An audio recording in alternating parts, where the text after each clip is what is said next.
legends in the game, we really ain't playing. We regroup up in the Slack chat where the coaches debrief. We be piecing these puzzles, occupy the chunk of the pie. Ain't no lie when we hit the block, helmets casket is top. You be seeing helmet after helmet, helmet after helmet. First place, second place, fifth place, eighth place, 12th place, 15, 16, 20. So many helmets, you got blurred vision, we got too many. Tick your check. Oh man, shit. They got us fucked up. Army, regroup. We pledge always to have that edge. We don't fire warning shots. Competition just dropped. We locked and loaded before lock. Whatever the time, yeah. Do you even correlate? Being the best requires a willingness to outwork your competition. There's always someone smarter, faster, sharper, more naturally gifted to come around.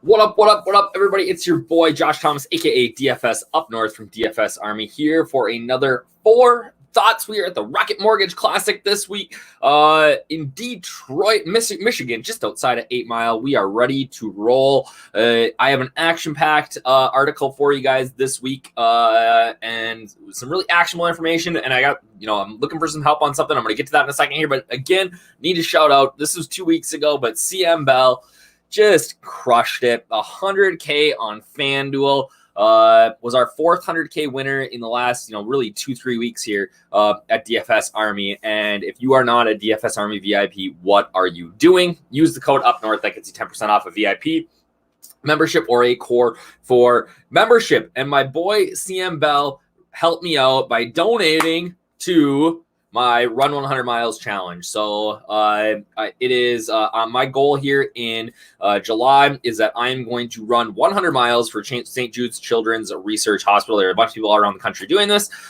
So within the month of July, I got to run 100 miles. It's 3.3 miles a day. I think I can do it, but it's going to be tough. I'm going to try to do most of it, pushing my two little guys. So, pushing 80 pounds. I'm going to keep you guys updated on Twitter and in the DFS Army Discord and things like that. But if you are interested in donating, like my boy CM Bell, who put down a huge chunk of change to help me get towards my goal of $4,000 here, you can do that. I put the link in the description. I would greatly appreciate it. I thought this was a great opportunity for me and myself. We just had another baby. I've got 3 young boys.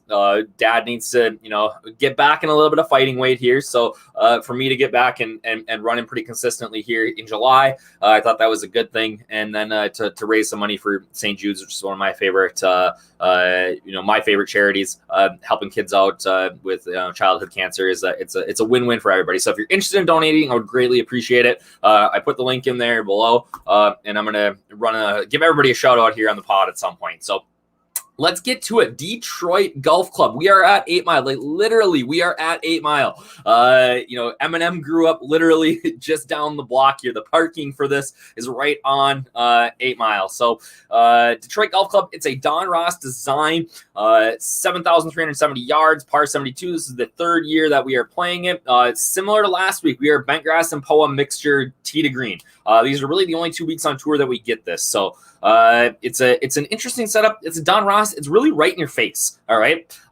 It's a standard parkland course. There's not a lot of trickiness to it. The trickiness comes in really up at the greens. With the greens, classic Don Ross, we get a turtleback, meaning like an upside down bowl, right? So anything that's not in the right place on the green is going to fall off the edge of the green.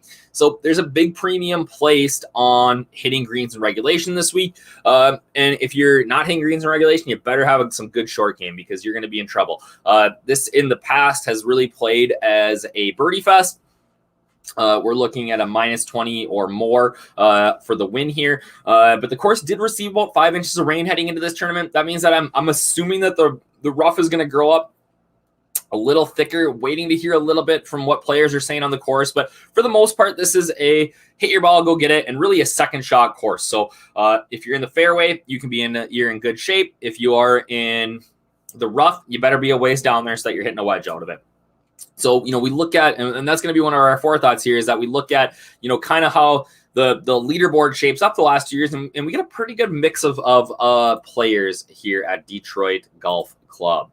Forethought number 1. All right, this goes back to last week. do not completely revamp your process based on 1 week. This is a really important reminder. No matter if you play DFS golf, you play DFS baseball, whatever, football, whatever, you can end up having, I had a tough week last week, right? 2 of my core guys missed the cut. Paul Casey did nothing. Abe Answer really came back, which was nice, and helped me out a little bit, but it was a tough week. And then you look at the showdowns and really, the signal that we usually use to kind of cut through all the bullshit and the noise is, are guys hitting it really well approach, and are they struggling with their putter, right? Those are the kind of the guys that we target. And that really just didn't hold true last week. And it's easy when it feels like things aren't going well, things didn't go, 4-day wasn't great, showdown wasn't great. Am I doing something wrong? And the reality is that, if you've been playing this long enough, you understand that if you just do not the same things, but if you do the right things over and over and over again, you're going to continue to be successful. Last week was an anomaly. You look at a guy like Kevin Kisner last week. He shot 70, 63, 74, 63.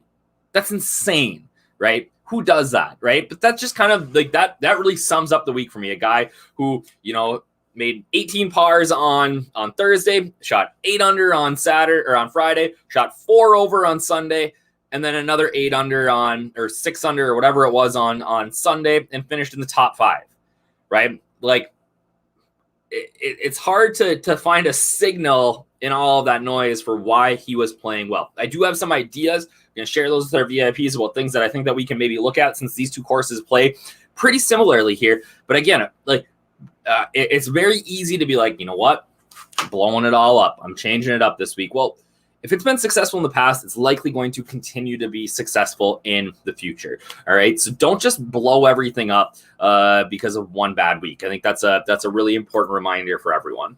Number 2, I was just alluding to this. Do not sleep on the short hitters here. Bryson won here last year by 3 strokes.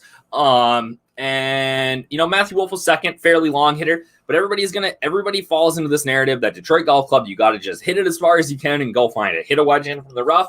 And, you look at this leaderboard, sure, Bryson won, but Nate Lashley won the year before. He's not super long. But you got guys like, hey, there's Kiz again, 3rd. Danny Willett, 3rd. Adam Hadwin, short. Terrell Hatton, 300 yards. Ryan Armour, one of the shortest guys on tour. Webb Simpson, super short. Troy Merritt, one of the shortest guys on tour. So these guys are peppering the top 10, some of these short hitters. So this idea that Detroit Golf Club is this bomber's paradise, right? And you're just going to go hit it as far as you can and go pick it up. Yes, that worked for Bryson last year. But again, we can see guys of all different shapes and sizes, really contending here. So we're going to see guys that are shorter, guys like maybe like a guy like a Troy Merritt, right? Ches Reavie. Guys who really are good course fits here that are going to get overlooked because they only hit at 280. And it's just not true that you have to hit it super far to win here. So don't sleep on short hitters this week. But you really do need to putt the lights out here to contend. So Bryson and Lashley both actually led the field in strokes gained putting the weeks that they won the last 2 weeks or the last 2 times here. That is a not necessarily a rarity. You have to putt well to win every week, but you don't necessarily always have the top putting week, right? But nobody in the top 10 last year lost strokes putting. 70% of those who made the cut gained strokes putting, right? So if they gained strokes putting and for the tournament, they made the cut typically, right? And 72% of those who missed the cut lost strokes putting. That again is not a typical stat. We usually see that about 50-50. So I think that there is a reason to look at guys who are either A, good putters, or B, trending in the right direction. That doesn't mean that a bad putter can't, find a pulse here, but I think that if we can find guys who are maybe striking it not as great as somebody else, but are really putting well, I think that we can, find a guy who is going to contend this week. All right. And finally, forethought number 4. Leave salary on the table. This is a big mistake that a lot of people make. They build a lineup and, I don't know if you build from the bottom up or the top down, whatever you do, but they get to like 3-4 guys and they feel like, man, this is a really good lineup. And then look at their remaining players or the remaining salary and they're like, fuck, I got 10K left per player. Let's jam in some studs. You don't need to do that. All right. In fact, it's probably suboptimal to do that most weeks, right? Because not only are those guys going to, unless you're jamming in a guy up top that is going to be very under-owned, right? But you don't feel like you need to spend all your salary in golf, especially a week like this where I think that there is a ton of value in the 7K. I think there's a ton of value in the 6K. It's going to be a funky birdie fest week again where we're going to have guys, chalky guys are going to miss the cut. And we're going to see guys like Kramer freaking Hickok in a playoff again, right? Last week's optimal was like 46.8. Now, nobody likely had that, but again, don't feel like you need to spend all your money. In a lineup like this, if you can, I feel good. Todd, Straka, Davis, Leviota, this is pretty chalky, right? But I would feel like, hey, you know what? I can play some of this chalk. I'm just going to leave $1,000 on the table. And it's not that worse of a lineup, right? There's not that big of a difference, especially when you get down to from the 9K guys to the 8K guys. There's a very, very small difference. Even in when you look at the odds value of these guys, very, very small difference, right? The guys at the top, right? Could Reed have a great week? Sure, right? He could be the guy that clutches it up for you, but don't feel like you have to force these guys in just because they're up there. There is plenty of good plays in the 9K range. Don't feel like you need to smash in salary everywhere. So again, we have packages for PGA, $9.99 a week, $29.99 a month. That gets you through the British Open. But really what you want to do is the VIP membership. Code up north, 10% off for life. $69.99 per month. You take that 10% off. You're looking at about $60 per month. That gives you access to all of our sports. So I think our golf content is top notch. Our NASCAR content is through the roof for all trucks, everything. Esports have been crushing it. MLB, NBA in the finals coming up here. We got NHL guys still crushing it. So, you get that VIP membership, you get access to everything. You get access to our Discord where you can ask questions of me, of Geek, of whoever, and run ideas off us. Send us, lineups, what we think, questions, whatever you got, we're there to help. So again, appreciate that. If you guys are interested in donating to my St. Jude's run challenge, I would greatly appreciate that. And I put the link in the description of this if you want to. And yeah, we will have a fantastic week. If you are a DFS Army VIP already, look for that cheat sheet out tonight. And then showdown tiers, all that good stuff tomorrow. Cheers, guys. Have a great week.